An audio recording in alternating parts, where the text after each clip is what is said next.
Assalamualaikum warahmatullahi taala wabarakatuh. Waalaikumsalam warahmatullahi wabarakatuh. Alhamdulillah wassalatu wassalamu ala Rasulillah Muhammad bin Abdullah wa ala alihi wa sahbihi wa man wala. Subhanaka la ilma lana illa ma 'allamtana innaka antal alimul hakim. Rabbi shrah li sadri wa yassir li amri wa hlul 'uqdatam min lisani yafqahu qawli, amma ba'd. Al-muhtaramah wal-mukarramat jami'ul muslimat wa bil khusus umuna wa rabbina arwahana wa jasadana Syarifah Nuraifa bint Umar Al-Atas asallallahu wa ayyubil umurha bi ta'atillah wal barakah, amin ya rabbal alamin. Wa kullu muslimat Allahumma ijma'na ma'ahum fi darin, amin. Perhatian buat semuanya, buat ibu-ibu, jangan ada yang ngobrol ya. Jangan ada yang mengobrol.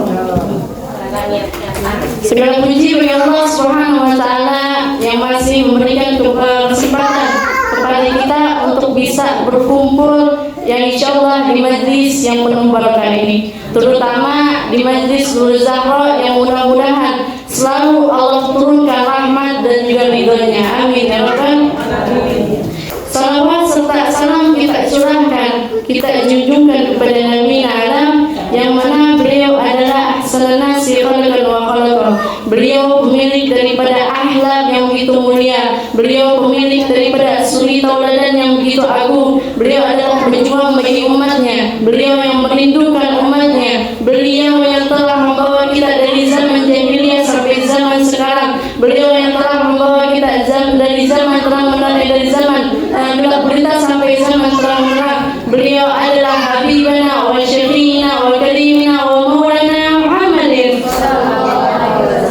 Semoga mendapatkan syafaat dan juga pertolongan dari dia dari kiamat kelak nanti, amin ya rabbal alamin.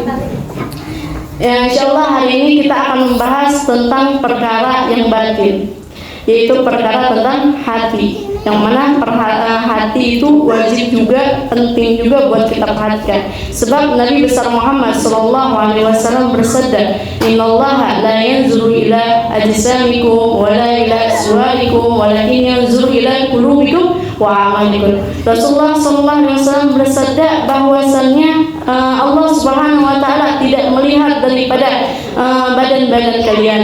Allah Subhanahu wa taala tidak melihat daripada wajah-wajah, kecantikan maupun kegantengan kalian. Allah Subhanahu wa taala tidak melihat daripada gaya-gaya kalian, akan tetapi Allah Subhanahu wa taala melihat daripada qulubikum wa amalikum, hati-hati kalian dan juga amal-amal perbuatan kalian. Sehingga waktu kemarin kita sudah bahas bahwasanya seseorang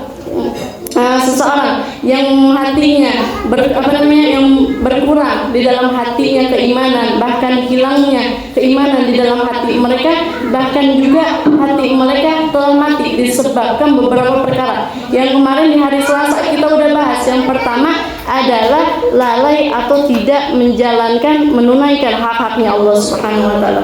Lalu yang kedua adalah hubbur rasul wa taraktumus sunnati.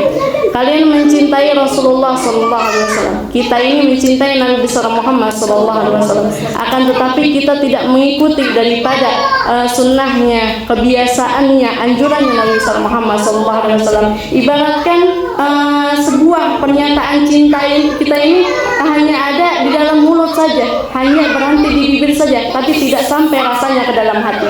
Oleh karena itu cinta yang hanya di mulut saja tidak sampai ke dalam hati, itu namanya hubbul kadzab. Itu adalah cinta yang bohong. Oleh karena itu sebagaimana seseorang yang datang kepadamu mengatakan aku mencintaimu, kata laki-laki tersebut, padahal kita ini nggak kenal laki-laki tersebut, kita nggak pernah ngobrol sama laki-laki tersebut, kita nggak pernah berpas-pasan sama laki-laki tersebut, akan tetapi ini laki-laki bilang kepada kita bahwasannya mencintai kita. Kita heran, pasti heran, benar gak? Kita nggak kenal sama dia. Lalu apa jawabnya kita? Kenapa kamu bisa mencintaiku? Lalu laki-laki itu menjawab, aku mencintaimu tanpa syarat dan aku mencintaimu tanpa tambah sebab. Ya, pernah nggak suami nyebutin kayak gitu? Itu semua bohong, bullshit. Sebab hakikatnya cinta manusia, seseorang manusia akan mencintai seseorang yang dia cintai disebabkan kelebihan daripada orang tersebut. Walaupun nanti pada saat dia melihat kekurangan pada orang yang dia cintai, kebiasaannya manusia akan berpaling lalu pergi meninggalkan orang yang dia cintai. Itu hakikatnya cinta manusia. Tapi tidak dengan manusia yang agung, tapi tidak dengan cintanya Rasulullah SAW. Rasulullah SAW walaupun kita memiliki beribu-ribu kekurangan, beribu-ribu aib, beribu-ribu dosa, Rasulullah akan terus mencintai kita. Itu adalah salah satu syafaat yang Rasulullah SAW berikan kepada kita. Oleh karena itu kita sebagai umat yang harus senang, harus bergembira sebagaimana kita sudah menjadi daripada anggota umat Nabi besar Muhammad SAW.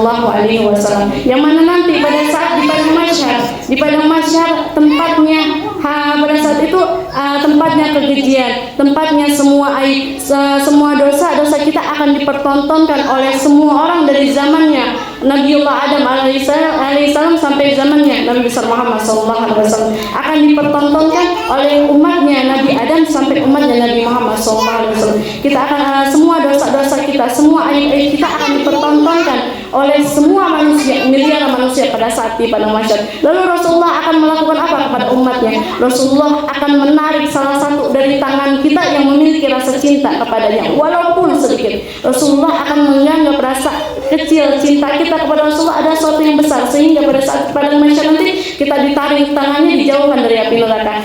Oleh karena itu sebagaimana malaikat penjaga pintu neraka pun berkata, "Hei malaikat penjaga pintu neraka," itu berbicara bukan kepada Rasulullah, akan tetapi berbicara kepada umat Nabi besar Muhammad SAW. Kata malaikat penjaga pintu neraka, "Hei, wahai seorang mukmin, cepatlah engkau pergi, sebab cahayamu membakarku." Itu malaikat penjaga pintu neraka berbicara kepada seorang mukmin yang memiliki rasa cinta kepada Nabi Muhammad SAW. Lalu bagaimana dengan cahayanya Nabi besar Muhammad SAW? Apakah masih berani api neraka menyentuh daripada salah satu cahayanya Nabi besar Muhammad SAW? Oleh karena itu beruntung orang-orang yang mendapatkan cahayanya Nabi besar Muhammad SAW. Oleh karena itu Rasulullah SAW bersabda, "Al-mar'u ma'aman ahab." Seseorang akan dikumpulkan dengan seseorang yang dicintai. Oleh karena itu, jangan sembarangan kita mencintai, jangan sembarangan kita mengagumi seseorang, jangan sembarangan kita mengidolakan seseorang. Sebab siapapun yang kita cintai, siapapun yang kita kagumi, siapapun yang kita idolakan pada saat di dunia, maka akan dikumpulkan bersama kita di yaumil qiyamah nanti. Kalau kita sukanya sama yang lain muslim, banyaknya orang sukanya daripada orang-orang Kristen, maka dia pun akan dikumpulkan bersama orang-orang Kristen. Tapi kalau misalnya kita mencintai orang-orang Islam yang taat kepada Allah, yang taat kepada Rasulullah, yang mencintai Rasulullah, maka dia akan berkumpul dengan orang-orang yang soleh. Kalau misalnya kita mencintai Rasulullah SAW, maka kita akan dikumpulkan oleh Rasulullah SAW. Tinggal kita pilih, kita harus mencintai, mengagumi, mengidolakan siapa yang pantas mendapatkan itu. Oleh karena itu ibu-ibu sekalian, sunnah-sunnahnya Nabi besar Muhammad SAW itu banyak sekali. Yang mudah tuh banyak, gak hanya yang berat. Ada misalnya sunnah tersenyum selalu kepada sesama muslim, itu sunnah. Tersenyum sesama muslimah maksudnya ya, sesama perempuan, itu sunnah. Kalau misalnya senyum-senyum sendiri, itu namanya orang gila. Itu ada lagi, menyebarkan salam sesama muslim, itu adalah sunnah. Tinggal setiap lewat, assalamualaikum, gak harus di rumah aja. Pada saat kita lewat, assalamualaikum, menyebarkan salam, itu sunnahnya Nabi besar Muhammad SAW. Lalu menjalin silaturahmi atau menjaga daripada silaturahmi sesama keluarga, sesama anak sama ibu, sesama ayah sama anak, ayah sama ibu, itu dari keluarga atau sesama tetangga kita nih, menjaga daripada silaturahmi kita, itu adalah termasuk sunnah. Kita nggak pernah nih berisik sama tetangga, kita nggak pernah dangdutan ngeberisikin tetangga, itu adalah sebuah sunnah. Itu adalah sebuah sunnah yang kecil akan tetapi pahalanya besar. Oleh karena itu, tapi ada sunnah yang lebih mudah daripada yang dilakukan yang tadi dilakukan. Salah satunya adalah salawat kepada Nabi besar Muhammad Sallallahu Alaihi Wasallam. Yang mana kita tahu bahwasannya salawat kepada Nabi besar Muhammad Sallallahu Alaihi Wasallam adalah amalan yang paling agung. Amalannya yang paling agung itu disebabkan sebab Allah Subhanahu wa taala dan para malaikatnya pun bersalawat kepada Nabi besar Muhammad sallallahu alaihi wasallam. Ada firman-Nya Allah Subhanahu wa taala, "Innallaha wa malaikatahu yusholluna 'alan nabi ya ayyuhalladzina amanu shollu 'alaihi wa sallimu taslima." Dan pada saat kita bersalawat kepada Nabi besar Muhammad sallallahu alaihi wasallam, bukan Nabi besar Muhammad yang mengambil keuntungan daripada salawat kita, akan tetapi kita yang mengambil keuntungan daripada salawatnya Nabi besar Muhammad sallallahu alaihi wasallam. Sebab dikatakan di dalam hadis, "Man shalla alayya salatan wahidan sallallahu alaihi asyara. Man shalla alayya salatan asyara sallallahu alaihi mi'ah. Man shalla alayya salatan mi'ah sallallahu alaihi asyara. Man sallallahu alaihi alaf. Man shalla alayya alaf bunya lahu baitan fil jannah." Barang siapa yang bersalawat kepadaku 1 kali, kata Nabi besar Muhammad, maka akan dibalas 10 kali salawat dari Allah Subhanahu wa taala. Dan barang siapa yang mendapatkan salawat yang bersalawat kepadaku 10 kali, maka akan mendapatkan salawat dari Allah Subhanahu wa taala sebanyak 100 kali. Dan barang siapa yang bersalawat kepada Nabi besar Muhammad 100 kali, maka akan mendapatkan salawat dari Allah Subhanahu wa taala 1000 kali. Dan barang siapa yang salawat kepada Nabi besar Muhammad sallallahu alaihi wasallam 1000 kali, maka Allah akan bangunkan sebuah rumah di dalam surga. Itu daripada keagungan, keberuntungan kita kalau kita bersalawat kepada Nabi Muhammad SAW. Tak hanya itu, kalau misalnya kita jadikan salawat adalah sebuah kebiasaan kita, kita setiap hari salawat 1000 kali, maka kata Nabi besar Muhammad SAW, "Idza tufa hammuk yukfar dzambuk." Kata Nabi besar Muhammad, siapa yang salawat kepadaku sesering mungkin, maka setiap stresnya, beban pikirannya, kesulitannya, maka akan Allah cukupi, dan semua dosa-dosanya akan Allah ampuni. Oleh karena itu, siapa yang enggak beruntung kalau misalnya kita salawat, walaupun 1 salawat dapat salawat 1 dari Allah Subhanahu wa taala, yang mana dikatakan oleh pengarang daripada Ratibul Haddad Al-Imam Al-Habib Abdullah bin Ali Al-Haddad, beliau mengatakan bahwasanya 1 salawat dari Allah Subhanahu wa taala itu bisa mencukupi seorang hamba di dunia maupun di akhirat. Apalagi kita dapat 100 salawat dari Allah Subhanahu wa taala. Lalu kita ini hidup di dunia, kita ini jangan terlalu memikirkan hal-hal yang dunia. Kadang kita memikirkan bagaimana lunasin hutang, kita memikirkan masa depan, gimana makan, gimana ini, gimana rezeki. Padahal gampang, cukup dengan salawat udah Allah cukupin. Kalau misalnya semua beban kita, stres kita, kesulitan kita udah dihandle oleh Allah Subhanahu wa taala, udah dicukupi oleh Allah Subhanahu wa taala, seneng enggak? Seneng. Udah gitu, masalah akhirat kita udah diampuni oleh Allah Subhanahu wa taala, dosa-dosa kita semua diampuni oleh Allah Subhanahu wa taala, seneng enggak? Senang. Oleh karena itu, yang mendapatkan kedua itu adalah orang-orang yang selalu bersalawat kepada Nabi besar Muhammad sallallahu alaihi wasallam. Semoga kita mendapatkan syafaat dan juga pertolongannya dan juga cintanya Rasulullah sallallahu alaihi wasallam. Semoga di dalam hati kita ini tumbuh selalu rasa cinta dan terus bertambah rasa cinta kita kepada Nabi besar Muhammad sallallahu alaihi wasallam.